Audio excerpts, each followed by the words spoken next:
Hi everyone, today we're looking at a few advanced features for our reports. So let's get started. On the left panel, click on Reports and Dashboards, which is the second option. Click on Reports. So this is your listing page for reports, and this is where you can see all your reports. Next, let's see how you can share your report. So you can simply click on this icon right here, which is a share icon, and you can share it with your teammates. So let's say I want to share it with my accounts team. And once it's done, I click on save, and now I have given the necessary permissions to my team.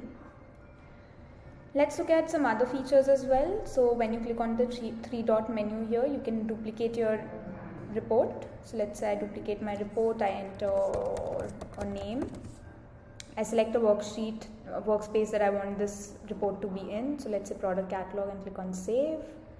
So now you can see that the report has been duplicated. You can also give data access for your reports over here and delete your reports right from here. Let's look at editing reports now. So when you click on the center icon, which is the edit icon, you click on this icon and you're taken to a configuration page. So if you have already configured your data, then you will be taken to the columns and filters page. So let's say I'm just going to configure this data, and you can see a pop-up like this. You can customize this as per your convenience. Once you are done, you can simply click on save. You will get a preview of your report. Once seen, you can click on OK.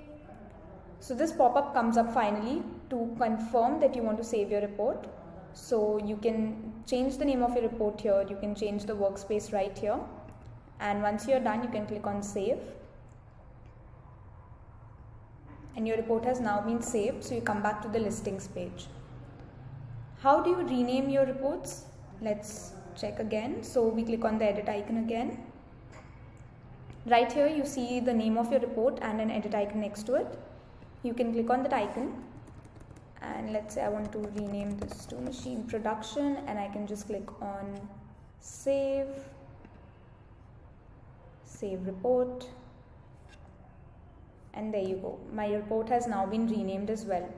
I hope this video helps in understanding what features we have for report on Grid. Have a great day.